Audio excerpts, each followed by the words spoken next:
everybody, and welcome to Vicky Pattison, The Secret To. This week, I am joined by brilliant clinical psychologist, Instagram sensation, and author. It's Dr. Michaela Dunbar, everybody. Yay! Hello. Gorgeous, how are you?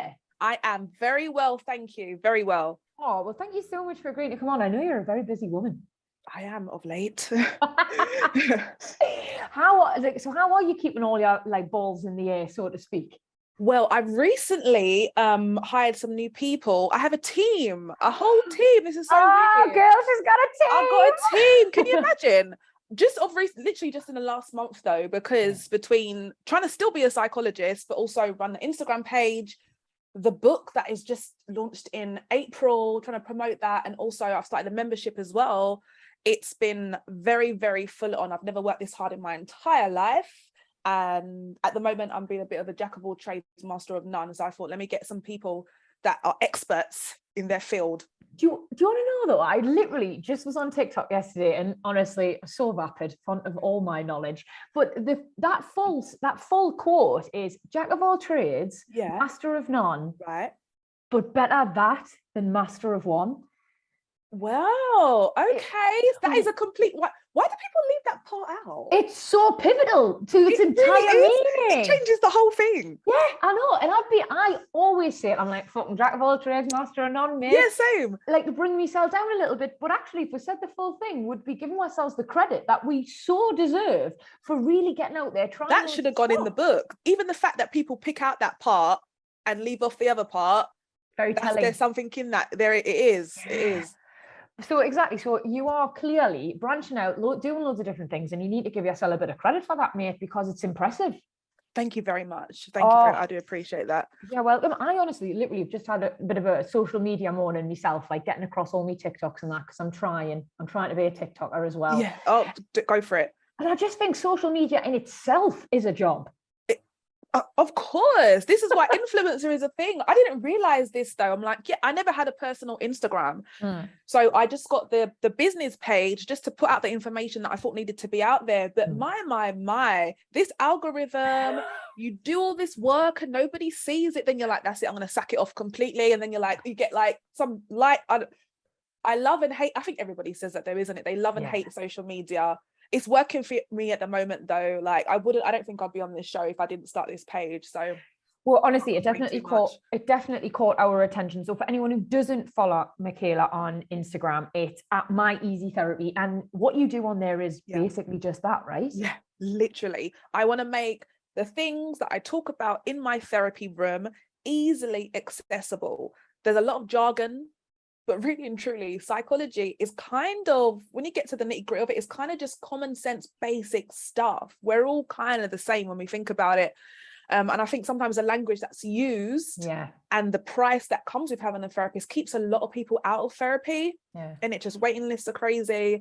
So I just wanted to make sure that actually the stuff that I'm repeating day in, day out, as many people are getting access to, because it doesn't cost me anything. Like I don't have to pay for the Instagram page, do I? So just thought, why not? Like I hope to support so many people just by them having a scroll through Instagram and seeing a positive page with tips and tricks about how to support their own mental health. And it seems like it's doing what it set out to do, which is good. Mate, you're being modest. So I was literally having a look this morning, and so everybody who listens to this podcast, everyone who knows me knows that I am, in my own words, an absolute fanny. I cry all the time, Michaela. So I'm being me life coach calls us an HSP, highly sensitive person. Oh, this is good. This is good. Yeah. Superpower. That's exactly what he says. And it is. Most of the time, I absolutely feel like, I can tell when someone else is sad. I can help my friends through stuff. I feel like, I feel like I'm in tune. But, some days where I just can't get anything done for crying, like it is, it's a really hard one. It's so hard. I totally get it. But I was having a look on your Instagram and I was like, I just was in floods of tears straight away because everything, the first post I read, and it was the one that Viola Davis. Can you Viola Davis? It's Viola Davis. I was absolutely, so honestly, like I went through this like chain of emotions for you. Like I don't even know you, and I was like fucking buzzing for you. I'm so, and she's posted a few things as well, and I've even. And it's probably a Instagram manager, but I've like been trying to talk to them in the chat, in the DMs. Like, yeah, you've got to. Like, you've got to. think it's her, because I feel like, and if it isn't her, God, this is me being like, I'm really romanticizing it, yeah. But if it's not her, whoever is running it has a real, very in-depth grasp of like, what of her brand and how absolutely, absolutely. I love it. So on point. So yeah, so that was the first one I read, and it was about high functioning anxiety. Yes. And it brought me to tears straight away. Wow. Just because it resonated with us so much. It was in really relatable language. Like you say, a lot of people are very intimidated by the professional terms and stuff like that. And also just because I felt like that's fucking me and I didn't know. Yeah, it's bad. And you can see from the comments as well, because I put that post before. And you can see from the comments, I think people feel really validated. Yeah, you do. Just this is what it is, isn't it? Because you kind of get stuck in your head, especially if you're experiencing just anxiety in general. You get stuck in your head. It can feel quite lonely. It feels kind of awkward to talk about it. So when you see something, you're like, oh, that's me. And then you see that other people are like, that's me too. Now we're a little gang. Like, okay, cool. Even if it's just like someone like me who has always felt like, you know, I know I'm really sensitive and stuff, or like, I know I'm prone to anxiety, or like whatever, you feel in some way broken. Like it's got to, it can only be you who feels like this. And you're in some way different from everyone else, or in some way not as good. Like, honestly, you feel a bit like a broken toy. Yeah. When you post those things, like people seeing themselves like represented that way, and having how they feel be explained in a medical, clinical, whatever way, and seeing other people feel the same way, like you say, so validating. Exactly. And that is the main, I would say, reason for starting the page. Is I want people to see it and think, oh, okay, cool, let's just stop myself in my tracks. This is not just me. I'm not defective. I'm not broken. This is a human thing.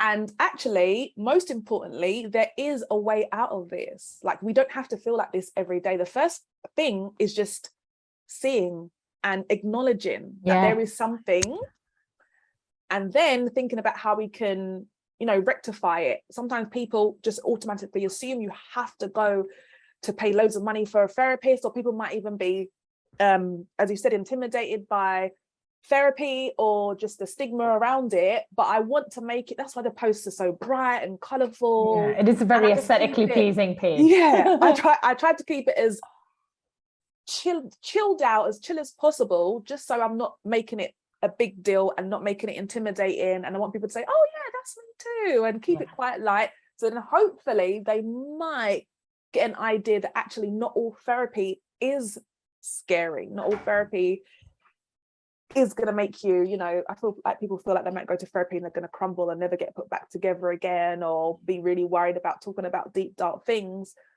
The way that I do therapy anyway is definitely not like that. We're getting the same results, but I don't think it needs to be as scary and as hard as I've heard it can be for some people. And I don't want people to be put off at all.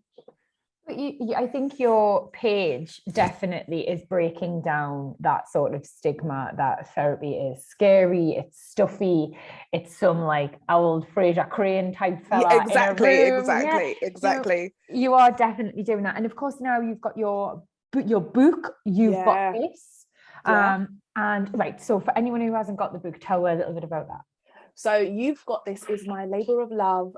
It is a book for people. I would say it is, I'm a woman, and the thing is, what I didn't say is that all of the things I talk about I experience as well, and I have experienced. So I, on a certain level, I do, it's going to show up differently, but I do get it. So the book was me talking about things like imposter syndrome, anxiety, overthinking, people pleasing, all the things that can hold people back from stepping into their power, stepping into, you know, the success that they are very capable of achieving. So all of these kind of things that I talk about a lot in my therapy room that I experience, I put that into the book with the tips and tricks about how to move past it. But also there's a lot of my experience in there, my experience of imposter syndrome. You know, before the Instagram page, I was working at the NHS, and that, as I said, I didn't even have a social media page. And that's because I didn't like to post pictures. Yeah. Even when I started the Instagram page, I didn't post a picture of myself until about 6 months in. Yeah. And I was like, oh, but what, you know, what people are going to say when they see that it's me. So all of these kind of things going through my mind.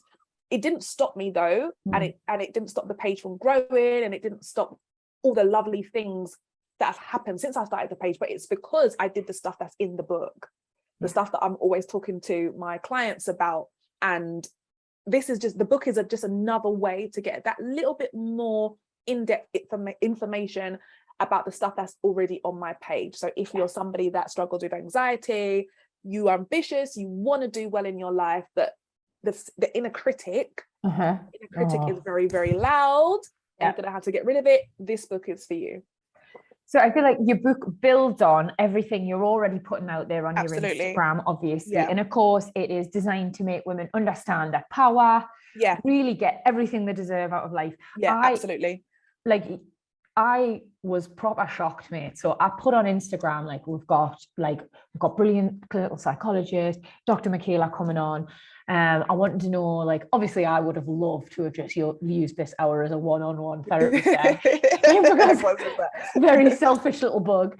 But like, I would actually really love to try and help all my listeners too. So I was like, has anyone got any questions for her? And within the space of 5 minutes, mate, like an overwhelming amount of questions flew in. And like, again, I mean, I'm definitely due on my period, but that made me a little bit tearful, because I was like, we're all looking for help. Absolutely. All in desperate need of help. And the overarching question, like, there's so many, and I will ask you a few later for people, but it was predominantly anxiety based.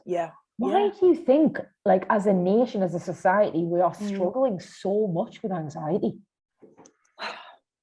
I think the idea of success in Western society anyway can lead to a lot of stress. It's work, sleep when you're dead. What do we have? We all have the same 24 hours in a day. Oh God, actually, all of that bullshit that we get fucking told, mate. That's just so toxic. All of that, so toxic. Even down to the things that they class in school, like if you're good at maths and science and English, that means you're going to do amazingly. But that's just like one small part of what successful looks like, if anything. So then when we're not meeting the standards of whoever made the rules about what the standards of society are, we're going to feel some type of way about it. And there's nobody to tell you, actually, it's okay. Whatever you're good at, do that, lean into that. We grow up with even our parents sometimes, and you know, there's no parent rule book. We just make it up as we go along. I say we as if I've got any kids, but you know, this is out here. Word on the street. So exactly, literally that. You kind of grow up with parents who also have the same mentality about what success looks like. Get all your A's and B's, and so you get a lot of, you know, if you're not hitting top marks in some families, then you get a little bit of a frown, or you don't get as much positive reinforcement. But when you do really well academically, you get a lot of positive reinforcement. And as a child, you're a sponge. So you're like, okay, that means if I'm good academically and I do this, or whatever else it is, I'm winning. However, most of us are not going to be consistently getting A stars or 9s or whatever it is now. We're not going to be doing that. We're not going to be the ideal version of what society thinks we should look like. That's another thing. But we're still getting these messages anyway. And when we're not meeting those criteria, the inner critic, which is our brain, and this is absolutely fine because our brains are designed to look for problems and solve them in order to keep us alive. So exactly. This is where the anxiety comes from. But then I do think sometimes my brain doesn't just look for them. I think it fucking creates them. Oh, is that so that this is is the next thing. Absolutely. Okay. So your brain is super overprotective. It cares. It does care. Just wish it's short in a different fucking way. but this is the thing though. When our brain tells us to do certain things, or that we're not matching up to the standards society sets, we automatically, now that's a problem for us that we must solve. It's not a problem. Actually, whatever we're good at, whatever we look like, lean into that. This standard, this mold is bullshit. Like, it's so bullshit. Even on Instagram, people are trying so hard to fit into this mold and they are miserable doing it, but nobody says that. And then we have lots of anxiety because the good is no longer good enough. and everybody can share and like and see what you're doing and rate you. So it's not just the teacher back in the day, the teachers and your parents looking at your grades and rating and seeing how you're doing. It's the world, especially on social media. Of people online, millions of people online judging, commenting, and you know the internet trolls, like they are in their element, at least this year anyway. So my goodness. So it's I can't say that anxiety has increased from about 20 years ago or 30, 40 years ago. I don't know. I haven't done that research, but if it hasn't, I would be surprised. For different reasons. So, and nobody, as I said before, nobody gets to talk about it. There's a lot of shame, especially with high functioning anxiety, because you're still doing a lot. On the outside, you're very successful. Like you're running this and you're doing that and you're achieving this. And you kind of want to keep up that image that you have. So you don't tell people that you're struggling, which means that you struggle alone and you continue to struggle. And sometimes we continue to do things and behave in a way that maintains the anxiety. So I see a lot of people doing. We'll talk about that maybe a bit later, but I definitely think I do that. Oh, absolutely. Sorry, I don't even know what you do. No, well, have anxiety by the sounds of things. No, I do loads of stuff, mate. I'm across loads of boards: podcaster, TV presenter, reality TV star, author. I have fingers in lots of pies, mate, and I put loads of pressure on myself to try and constantly be better, you know, and improve and grow and all the rest of it. I'm a big fan of all that, but yeah, like sometimes I'll say to my boyfriend, who I know for a fact definitely has probably all of his own issues and stuff, but across the board is like a very happy, well-adjusted man. Yeah, good for him. I know, fucking good for him. You don't have any problems, do you? No, I'm sure he does. Oh, honestly, no one's perfect, but you know, Erhan's a very content man.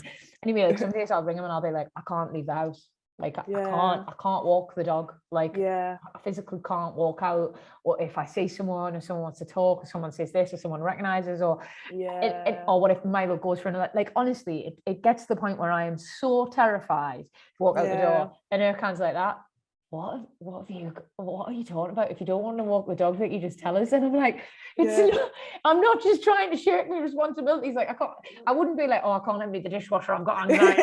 It's a real thing. Yeah, like it's leaving the house, mate. So I think, and we got this really important question from someone who sort of said, like, have you got any good ways to kind of like combat anxiety? Because according to her, it was like taking over her life. And I'm pretty much assuming whatever I'm suffering with is probably quite minimal on the scale. So I do feel like it would be a really great question for our listeners if you have some top tips. So I'm going to say the first thing is, if you have access to, and I understand that most people won't, but if you have access to an NHS waiting list or therapy, like private therapy, then definitely, it feels scary, but this is like the first fearless step, right?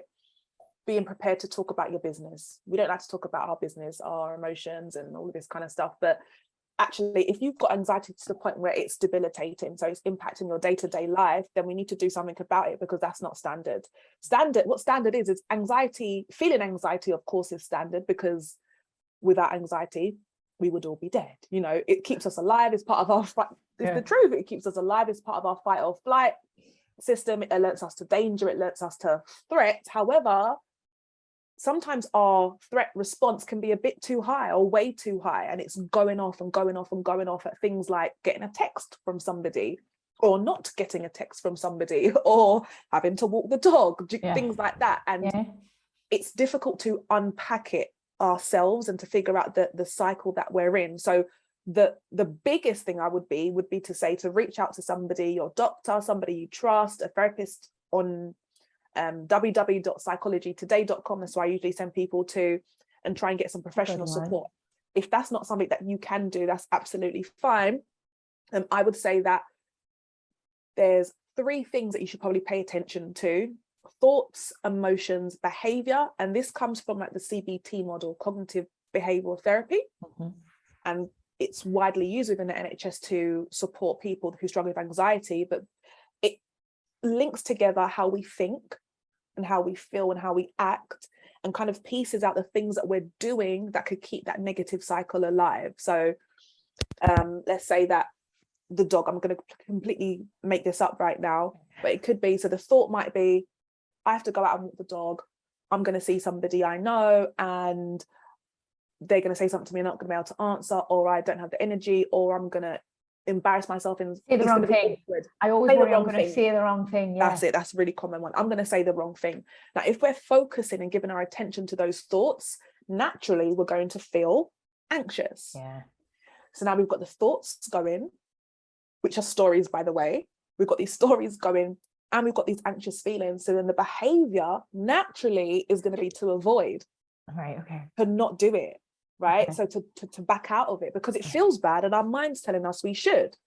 However, that avoidance behavior, which is that third part, it just adds to it, right? It creates more of an issue. It. Yeah, it's I like knew that. fuel to the flame. It's fuel to the flame. Literally, if we want to stay anxious, then we need to keep avoiding because it reinforces the idea I'm only safe because I didn't go.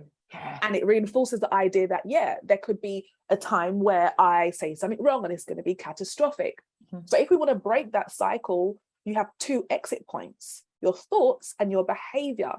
Now, I always say, like, sometimes I get into my own head when trying to challenge my own thoughts. Like, that's not true. Look for the evidence for and against and all of this kind of thing. And it does work. But sometimes you can't find the evidence. Sometimes it feels like your thoughts are very, very real and there's nothing you can do to try and change them.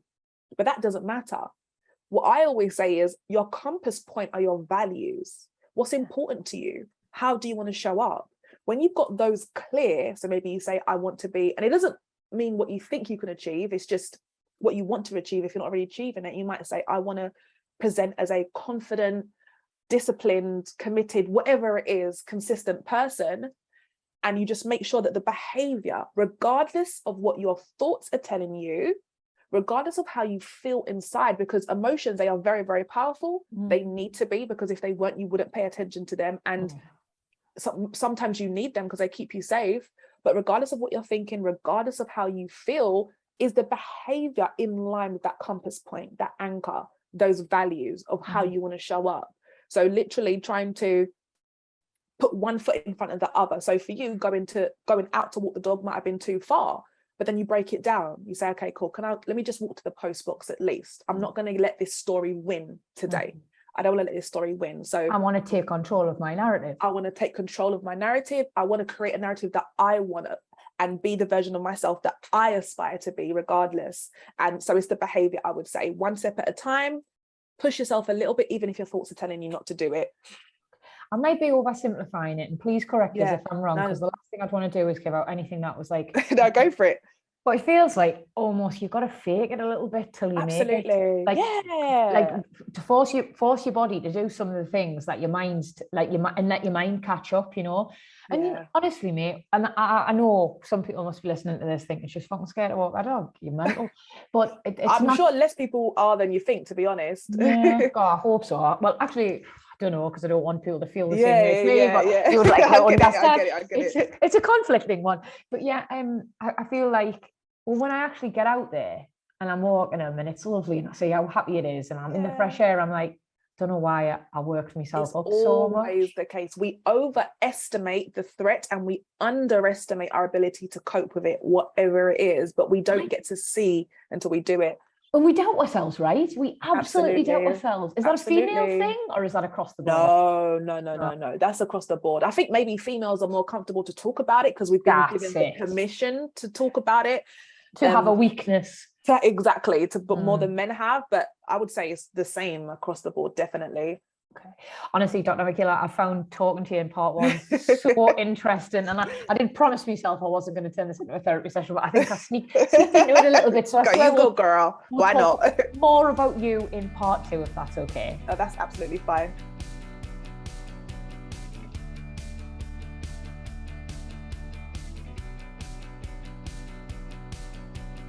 Hi everybody, and welcome back to part two of Vicky Pattison, The Secret To. I am joined by Dr. Michaela Dunbar. If you aren't familiar with that, you probably will know her from Instagram.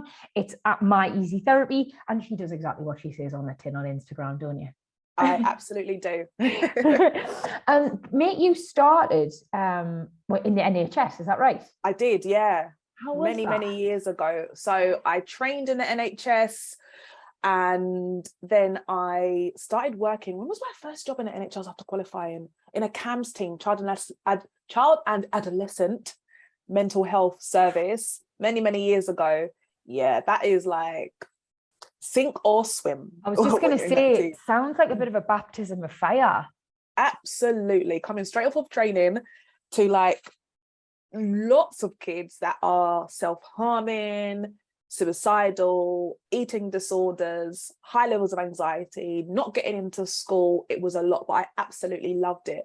I worked in like a generic CAMS team. I've worked in inpatient units, eating disorders units, social care. I've worked in so many different services. It was amazing, but it was getting to the point where it was a bit too taxing, not necessarily emotionally taxing, a little bit emotionally taxing, but also just physically. There's a lot here, this place, you've got back-to-back clients, and the funding isn't great for child services at the moment. So it just means less staff, more work to do. So it was hard, but I loved working with the kids. Oh, I'm not surprised, mate. Like, you feel like you're kind of making a big difference at the time where it really counts, get them early, right? Get them early. Early before we're too fucked up. No, literally. But I imagine, like, you know, when you were saying sort of emotionally hard, like that would break my heart. Yeah. I think you kind of have to be, in order to be a clinical psychologist, it's so weird. You have to be super empathetic, but also be very boundaried around what you take home with you. And otherwise it'll consume you. Absolutely.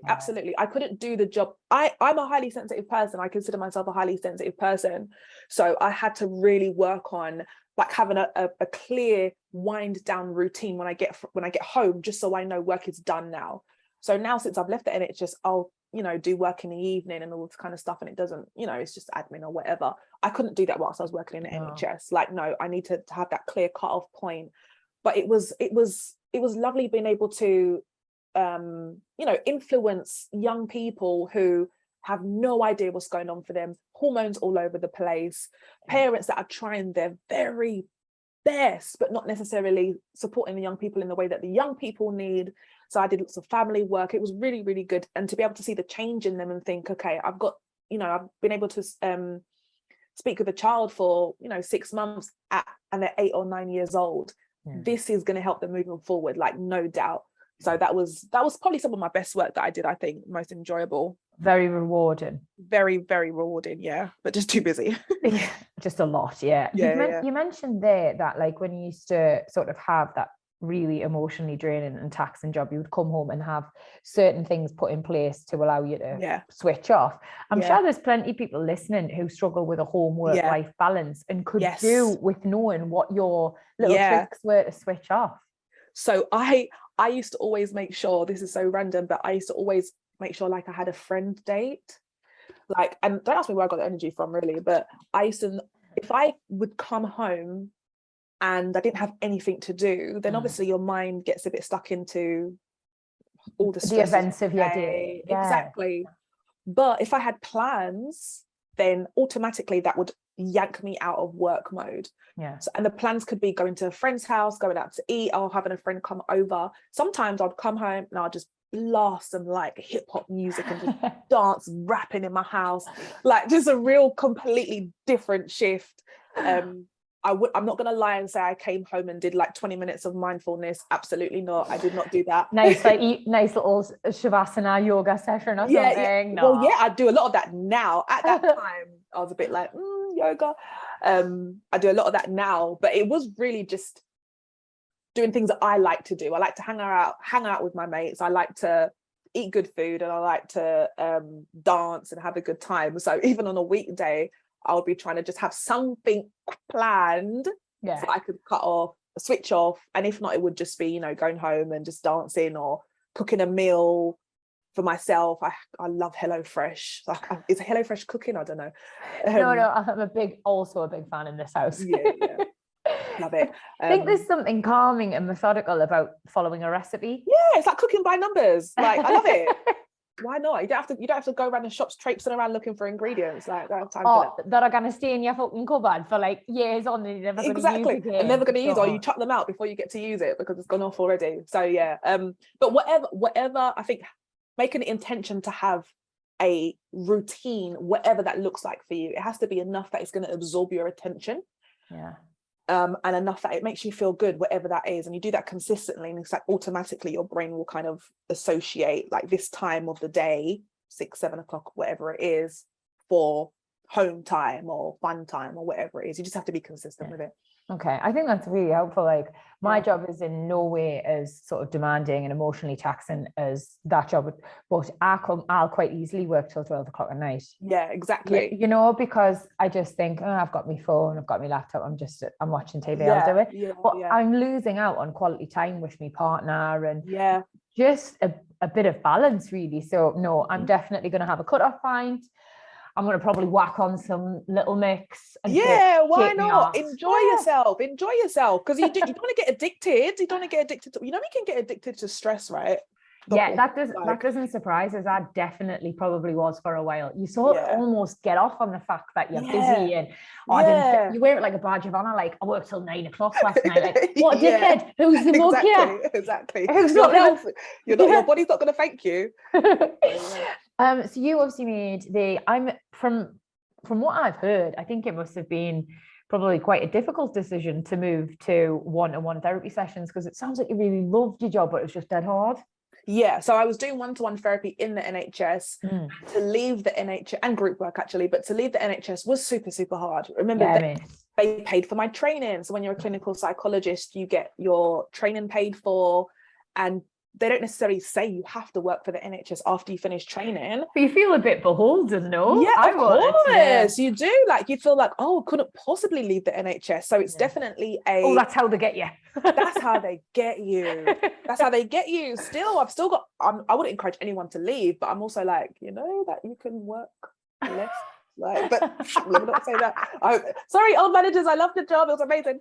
But anyway, so yeah, it was really, really hard. It was really, really hard because I knew that the people that would be able to access one-to-one therapy with me would have to be able to pay for it, and that's always it still is a difficult pill to swallow. Like, NHS is free at the point of entry and it's amazing.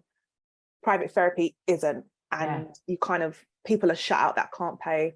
And so, does that sit a bit like, doesn't sit well with you? Is that how the sort of Instagram was born? Yeah, absolutely. Amazing. I love that. Yeah. So I've still got like a couple of one-to-one clients, like literally 2 that I'm winding down. But also that's how the book, the Instagram page, the membership, these are all things that don't cost a lot of money, but I am talking about a lot of the stuff that I talk about in the therapy room. Obviously everybody's different, but the core components I would say are the same. Yeah, no, absolutely. Like, I learned, like I say, I'm a big advocate for therapy, for life coaching, for just talking about your problems and feeling your feels. But like, just after a couple of minutes scrolling through your Instagram, like I said, I was in tears. I felt I felt seen. Yes. And in some way validated, that's good to hear. Empowered, all of that. So I think what you're doing is absolutely brilliant. Thank you. Keep being your amazing, really helpful, quite lovely self. Thank you, girl. Thank you. And I want to ask you a couple of the questions that our lovely listeners sent in. And I've tried to pick out the ones that I think are actually really poignant, but also probably going to help most people. Yes. And the first one is about anxiety. So sticking with the theme here. But it says, how do you deal with anxiety when everyone thinks you're just being silly and wimpy? I do think we've come on leaps and bounds, mate, but I do think there's still some people who don't quite understand it, and that must be dead difficult. It is really, really hard, because again, that's invalidating, isn't it? Completely. And sometimes having an invalidating environment can make it completely worse.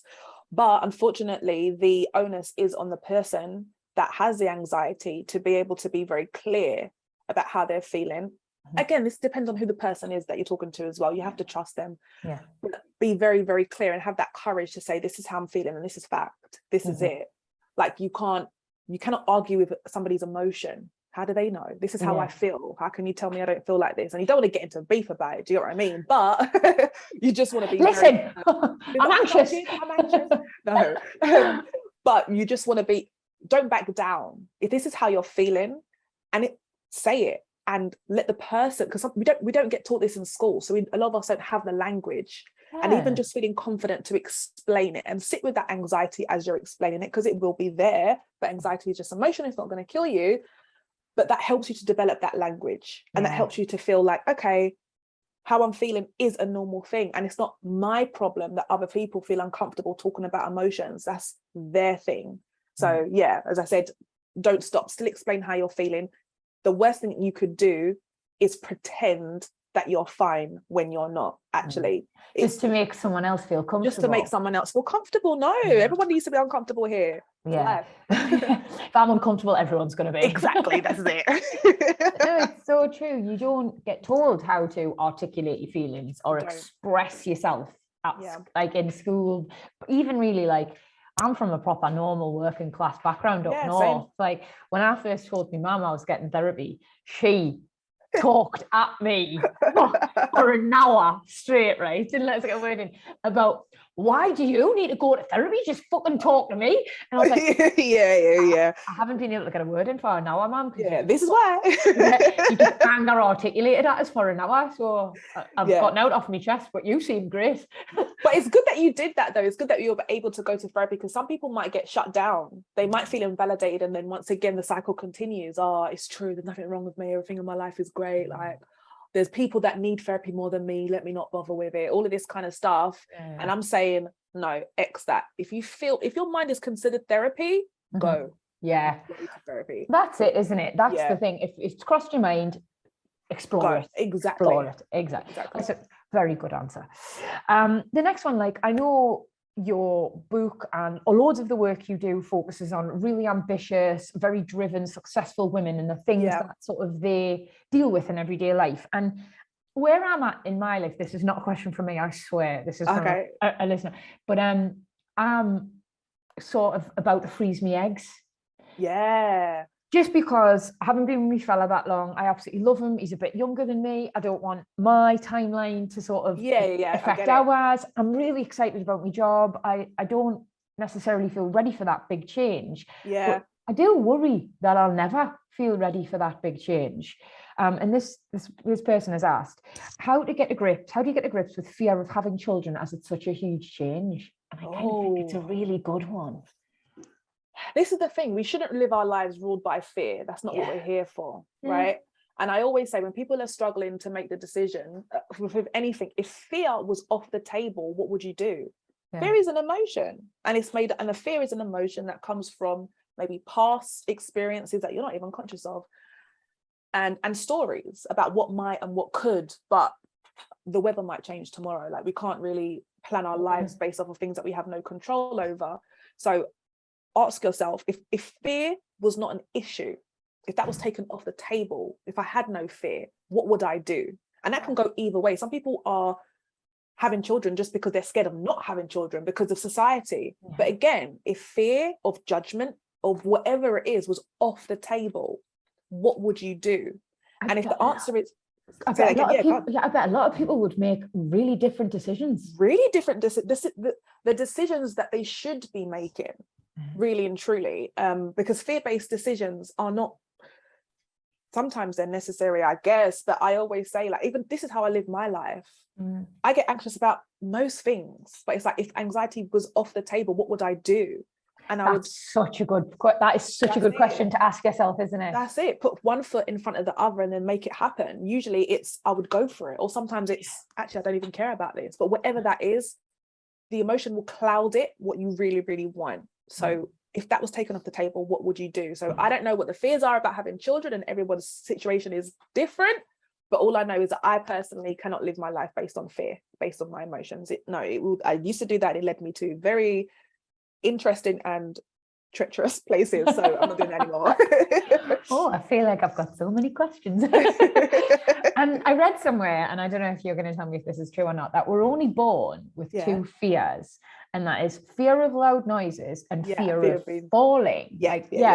Everything else, whether it's like spiders or the dark or whatever, sharks, We create it. Yeah. Most things, and the thing is, I've heard that as well, but I can't tell you where I heard it or the evidence for it, but it makes sense. And it's like the nature nurture, isn't it? So everything is created. Everything is created. Like when we're 4, somebody asks us to describe ourselves, what we're going to say? I can jump really high. I've got 5 friends. My teacher's Mrs. So-and-so. I like turkey dinosaurs. Yeah, that's it. Exactly. That's my favorite. Like, that's it. But as time goes on, you learn from the environment, your people's adults around you, their facial expressions, what they say, you learn what's good or bad, what's right or wrong. And that's based on other people's stuff. We need to remember that. And then we get lots of fears based on other people's fears. We take that with us. So we have to say, okay, cool, if fear was off the table, because these fears that I'm feeling, they might not even be from me originally. If this was off the table, what would I do? Yeah. That's actually so liberating. It really is. I'm definitely going to do that. Yeah. The next one, which really got me in the feels, is how can I improve my self-love? I really don't like who I see in the mirror. Oh. And it's horrible, isn't it? I mean, is. I mean, I don't know if you can relate to this, Lassie. Absolutely gorgeous, but it's clearly what's going on beneath, isn't it? Not on beauty skin deep. I hated what I saw in the mirror. All my adult life, and I spent about 15 years like not getting what I wanted on the menu, and like not living my life to the full, because I was just so terrified of like looking a certain way or gaining weight, or I just was constantly on a diet and constantly trying to like, I was just picking holes in myself, really. I think a lot of women will relate to this. And absolutely, because we get so much messages, don't we? Like, again, it's the same thing. When we're born, we're not born knowing we must look like this by this age and this is the gold standard. People tell us this based on their own stuff, and then we try so hard to fit ourselves in these boxes, which are very unrealistic, and everybody knows this already from social media. So and the idea that it's just a constant comparison and the likes and the this is better than that, and it's very arbitrary. But because our inner critic, again, and our brains like to solve problems, and we don't want to get kicked out of the group in terms of an evolutionary perspective, we want to fit in because it's safety in numbers and we don't want to be on the outside. So we try to conform, but actually it's too hard to keep it up. So I'm going to say something that's so annoying to hear, but just be yourself. Like, this is it. Like, it's, it's so annoying to hear, and it's hard to do. But the opposite of that is trying to live up to other people's expectations, and that's a fool's game, if I'll be honest with you. We all do it, but it's a losing battle. So when you are in the mirror and you have the thoughts that are saying, you look like this, you look terrible, so-and-so went out the other night and she had that dress on and she looked better, all that kind of things, like just ask yourself, how does this make me feel when I speak to myself like this? Is this like, what is the function of beating myself up in this way? It's just wasted energy. And it makes you feel bad for like the rest of the day. Like, you could put on an outfit, be like, all right, it's cool, go and look in the mirror and be like, oh, you look awful, and talk yourself out of going to an event or a party that actually you would have had a good time, really good time at. So when you hear the critical voice, we have to notice it, get really clear about what that sounds like, because that is maintaining the idea that you aren't good enough. The thought might be there, the voice might be there, but you do not have to give your attention to it. And if it's making you feel bad, and it's making you act in a way and sharp in a way that you're not proud of, then we don't need to pay attention to it. And then you replace it. What do I need to hear from myself? What is going to make me positivity, like exactly? I always say, like, and it's only recently, I say always, I've really struggled with this as well. But like over the last couple of years, I say, talk to yourself the way you talk to your best mate. Literally, that's it. Honestly, if everybody did that from as soon as they could talk, the world would be a different place. Treat yourself with the same kindness, the same love that you would treat other people you love. This is it. And it feels uncomfortable if you're not used to doing it. It feels awkward. It feels embarrassing, like it's not true, but it doesn't matter. You say it anyway, and you make that become the voice. You choose which voice you want to take up space in your mind. And for me, I can't see any kind of benefit of having that constant self-critical bully following me around in my brain all day. Like, no. He's a real bitch. He's such a bitch. Like, what's wrong? Why are you such a bitch? Like, I'm gonna be just like fuck off. like, Oh, mate. Honestly, I've absolutely loved talking to you today. I really hope everyone has learned something and feels better about themselves. Hope so too. And I hope everyone doesn't just think I'm a selfish cow when I've talked about all my own issues. No, but your issues are thousands and millions of women's issues. Trust me. Oh, man. But before I let you go, here at Vicky Pattison, The Secret To, we always ask our gorgeous guests to give our lovely listeners a couple pearls of wisdom. And mate, you've gave us so many already, so I hope we don't think we're being greedy. But yeah, I think the thing that's resonated most with me, and certainly something that I'm going to take away from this chat, is like refusing to be beaten by that voice in your head, you know, like pushing your boundaries, making yourself go on that dog walk or that night out or whatever it is. And I want to know what your secret is to faking it till you make it. Yeah. So the secret to fake it, I would say, all the self-criticism, let's just pretend it's a lie. Let's just act as if it's, and because, no, but seriously, agree to disagree. No, I love that though. Like we've all got that one friend, probably not friends with her anymore, who just can't help themselves, but constantly, compulsively lie, right? Exactly. And now if I imagine that voice in my head is that person, that's also a good technique. Yeah. Yes, no, that's good. Sometimes we do that. Like put the critical thoughts that you have, repeat them to yourself in the voice of somebody that you hate. Like do that. But also, no, seriously. No, I love it. So act like it's a lie. And then when you kind of, this is a lie, this is bullshit, this is, I'm not listening to you, I'm going to, or at a minimum, I'm going to agree to disagree with you. I'm going to say, stop acting as though the lie is true, because it just makes it easier to believe. So if you hear something in your mind critical, and then you act as if it's true, then that becomes your reality now. So let the bully say whatever it wants to say. Just make sure that you show up as somebody that gives a shit about themselves and cares about themselves, regardless of what the thoughts are telling you in your mind. So fake it till you make it. Stop acting like the lie is true. It just makes it easier to believe. Put yourself first. Yeah, yes. Why are we not doing this? Proper, like, you know, this is a women thing, I definitely believe. We always put ourselves at the bottom of the ladder. I think start fucking showing up for the person you want to be and like in the future you want and the life you want to live and do it unashamedly as well. Oh, unapologetically. Yes. I love it. This is what lights me up. Gassing up women to just do what they know they're able to do. It's like, just do. This is why the book is called You've Got This. Yeah. Every woman, I don't need to know who you are, where you're from. You have got everything it takes to do what you want to do. We just need to stop giving the critical voice so much attention. Yeah. Nonsense. It's a lie. Honestly, I feel so empowered and emboldened, even just by the title of your book. So I can't wait to get my hands on a copy, mate. Thank you so much for today. Very welcome. Very, very welcome. Beautiful chat. Had a lot of fun. Me too.